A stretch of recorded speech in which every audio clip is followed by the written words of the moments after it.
Hi friends, నమస్తే. Welcome back to Yoshni kitchen. మీరు జీర్ణ శక్తి పెంచుకోవాలి అనుకుంటున్నారా? లేదా మీ ఆహారాన్ని మరింత ఉత్సాహంగా మార్చుకోవాలనుకున్నా మరి కాలంతో సంబంధం లేకుండా రాగులను తీసుకోవచ్చని మీకు తెలుసా? అలానే ఎదిగే పిల్లల మెదడు చురుగ్గా ఉంచాలన్నా రాగులు చాలా బాగా ఉపయోగపడతాయండి. రాగి పిండిని మనం రోజు తీసుకోవడం వలన శరీరంలో వేడిని తగ్గిస్తుందండి. రోజంతా ఉత్సాహంగా ఉంచేందుకు ఉపయోగపడుతుంది. అలానే ఎముకలను దృఢంగా మారుస్తుంది. అలానే దంతాలు గట్టబడేలా చేస్తుంది. గుండె ఆరోగ్యంగా ఉంచేందుకు ఈ రాగిపిండి మనకు చాలా అంటే చాలా బాగా ఉపయోగపడుతుందండి. మరి నేనైతే ఈ రోజు రాగిపిండిని ఇంట్లోనే హైజెనిక్ గా ఎలా ప్రిపేర్ చేసుకోవాలో చూపించబోతున్నానండి. మరి అస్సలు ఆలస్యం చేయకుండా రాగిపిండిని ఏ విధంగా తయారు చేసుకోవాలో చూసేద్దాం. ఫస్ట్ ఒక డబ్బాను తీసుకొని ఇందులోకి ఒక 4 గ్లాసుల వరకు రాగులను వేసుకోవాలి. ఇవి వెయిట్లో వచ్చేసి కేజీ రాగులండి. రాగులను వేసుకున్న తర్వాత రాగులు మునిగేంత వరకు వాటర్ని వేసుకొని ఇప్పుడు ఈ బాక్స్ మీద మూత పెట్టి ఈ రాగులను కనీసం 8 గంటల పాటు నాననివ్వాలి. 8 గంటల తర్వాత రాగులు ఈ విధంగా మనకు చక్కగా నాని ఉంటాయండి. ఇప్పుడు ఈ రాగులను 2-3 సార్లు బాగా శుభ్రంగా కడుక్కొని తీసుకోవాలి. ఇక్కడ నేను దేశవాళీ రాగులను యూజ్ చేశానండి. కాబట్టి వీటిని మనం కడుక్కునేటప్పుడు చాలా ఇసుక, మట్టి అనేవి చాలా వస్తాయండి. అదే మనం తీసుకున్న హైబ్రిడ్ రాగులను అయితే ఇవి 2 సార్లు మాత్రమే కడుక్కొని తీసుకుంటే సరిపోతుంది. ఈ రాగులను శుభ్రంగా నీళ్ళతో కడుక్కొని తీసుకున్న తరువాత ఇప్పుడు ఏదైనా ఒక కాటన్ క్లాత్ ను పరుచుకొని ఇప్పుడు ఇందులోకి మనం కడుక్కున్న రాగులన్నిటినీ కూడా వేసేసుకోవాలి. ఇప్పుడు ఈ రాగుల్లో నీళ్లు లేకుండా శుభ్రంగా పిండేసుకొని ఈ రాగులను మూట కింద కట్టేసుకోవాలి. ఈ విధంగా ప్రిపేర్ చేసుకున్న ఈ రాగు మూటను ఒక డబ్బాలో వేసుకుని వీటిని వరంపుగా మూత పెట్టుకోవాలి. ఇప్పుడు మనం రాగులు కట్టిన క్లాత్ కనుక మనకు ఆరిపోతే మధ్య మధ్యలో వాటర్ ని తడుపుకుంటూ ఈ రాగులను మొలకొచ్చేంత వరకు ఉంచుకోవాలి. 2 రోజుల తర్వాత చూపిస్తున్నాను చూడండి. నాకు ఈ విధంగా చక్కగా మొలకలు వచ్చాయి. నాకైతే ఈ విధంగా మొలకలు రావటానికి 2 రోజుల టైం అనేది పట్టిందండి. చూడండి, మనం నానబెట్టిన రాగులన్నీ కూడా ఎంత చక్కగా మొలకల కింద వచ్చాయో. ఇప్పుడు ఈ రాగులన్నిటినీ కూడా ఒక బౌల్లోకి వేసుకుని వీటిని శుభ్రంగా ఒకసారి కడుక్కొని తీసుకోవాలి. మొలకలు ఈ 2 రోజులు మనం నానబెట్టాం కాబట్టి ఇవి కొంచెం జిగురుగా కొంచెం స్మెల్ వచ్చినట్టుగా ఉంటాయండి. కాబట్టి శుభ్రంగా మరొకసారి నీళ్లతో కడిగి ఈ రాగులను తీసుకోవాలి.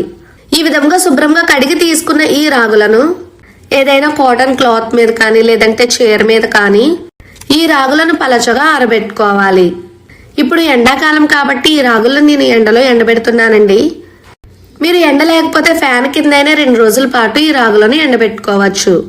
నేను ఒక రోజంతా కూడా ఈ రాగులను బాగా ఎండలో ఎండబెట్టుకున్నాను. ఈ విధంగా చక్కగా ఎండిన ఈ రాగులతో మనం రాగి పిండిని ఏ విధంగా ప్రిపేర్ చేసుకోవాలో చూసేద్దాం. ఇప్పుడు ఒక మిక్సీ జార్ని తీసుకొని ఇందులోకి పట్టినన్ని రాగులను వేసుకోవాలి. ఇప్పుడు వీటిని వీలైనంత మెత్తగా గ్రైండ్ చేసుకొని తీసుకోవాలి. మీరు కావాలంటే వీటిని మిల్లులో కూడా ఆడించుకోవచ్చండి. నేనైతే వీటిని మిక్సీలోనే ఆడేస్తున్నాను. పిండిని మనం మెత్తగా గ్రైండ్ చేసి తీసుకున్న తరువాత ఇప్పుడు ఈ పిండి అంతటిని కూడా ఒక జల్లెల్లోకి వేసుకుని శుభ్రంగా జల్లించేసుకోవాలి.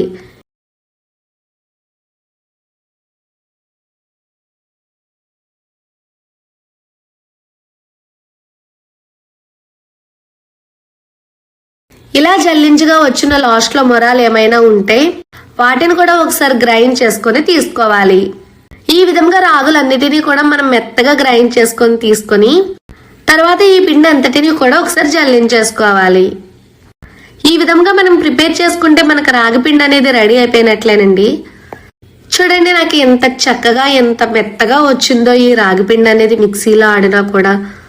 ఈ విధంగా ప్రిపేర్ చేసుకున్న ఈ రాగి పిండిని ఒక డబ్బాలో వేసుకుని కనుక స్టోర్ చేసుకుంటే ఈ పిండి 6 నుంచి 7 నెలల వరకు పాడవకుండా ఉంటుంది.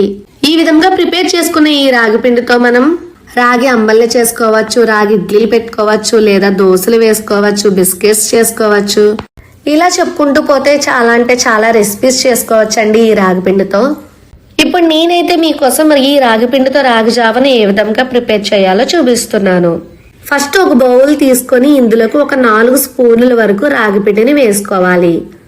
రాగి పిండిని వేసుకున్న తర్వాత పిండి మునిగేంత వరకు వాటర్ని వేసుకొని ఈ పిండిలో బుడగలు లేకుండా ఈ నీళ్ళలో కలిసేటట్టుగా పూర్తిగా కలిపేసుకొని ఈ పిండిని మనం 10 నిమిషాల పాటు నాననివ్వాలి. ఇప్పుడు స్టవ్ ఆన్ చేసుకొని ఈ గిన్నెలోకి 2 గ్లాసుల వరకు నీళ్ళని వేసుకోవాలి. ఇప్పుడు మంటను హై ఫ్లేమ్ లో పెట్టుకొని ఈ నీళ్ళను 5 నిమిషాల పాటు బాగా మరగనివ్వాలి. ఇప్పుడు ఈ నీళ్లు మనకు మరుగుతూ ఉన్నప్పుడే మనం ముందుగా నానబెట్టుకున్న రాగిపిండి నీళ్లతో శుద్ధగా వేసేసుకోవాలి.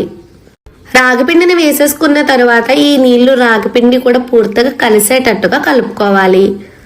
ఇప్పుడు ఈ రాగిజావని మంటను మీడియం ఫ్లేమ్ లో అడ్జస్ట్ చేసుకొని ఈ రాగిపిండిలో ఉన్నంత పచ్చదనం అంతా పోయి ఈ రాగిజావ దగ్గరకు పడేంత వరకు ఉడికించుకోవాలి. ఈ విధంగా ఉడుకుతున్నప్పుడే ఇప్పుడు ఇందులో మనం తగినంత ఉప్పుని వేసుకొని ఇదంతా కూడా ఒకసారి కలిసేటట్టుగా కలుపుకోవాలి. తర్వాత మరొక 5 నిమిషాల పాటు ఈ జావను బాగా ఉడికించుకొని స్టవ్ ఆఫ్ చేసేసుకోవాలి. ఈ విధంగా ప్రిపేర్ చేసుకుని ఈ రాగి అంబలిని మనం ఈ విధంగా అయినా తాగేయచ్చండి. లేదంటే ఇది గోరువెచ్చగా ఉన్నప్పుడు ఇందులో మనం మజ్జిగను కలుపుకొనైనా తాగొచ్చు. మేమైతే ఇందులో మజ్జిగను కలుపుకొని తాగుతూ ఉంటామండి. ఈ రాగి అంబలి మనకు కొంచెం చల్లారి గోరువెచ్చగా ఉందండి. ఇప్పుడు ఇందులోకి 1 గ్లాస్ వరకు పల్చటి మజ్జిగను వేసుకొని ఇదంతా కూడా కలిసేటట్టుగా కలుపుకోవాలి. ఈ విధంగా మనం ప్రిపేర్ చేసుకుంటే మనకు రాగి జావ అనేది రెడీ అయిపోయినట్లేనండి. ఇప్పుడు గ్లాసెస్ లోకి వేసుకొని సర్వ్ చేసుకోవడమే. ఈ రాగి అంబలి తాగేటప్పుడు ఆనియన్స్ నంచుకొని తింటుంటే చాలా బాగుంటుందండి. అంతేనండి, చాలా అంటే చాలా ఈజీగా మనం ఇంట్లోనే రాగి పిండిని ప్రిపేర్ చేసేసుకోవచ్చు. మరి ఈ వీడియో కనుక మీకు నచ్చితే లైక్ చేసి మీ ఫ్రెండ్స్ కి, మీ రిలేటివ్స్ కి షేర్ చేయండి. మరి అన్ని ఈజీ అండ్ హెల్దీ రెసిపీస్ కోసం నా ఛానల్ ని సబ్స్క్రైబ్ చేసుకోండి. Thank you for watching. Bye bye.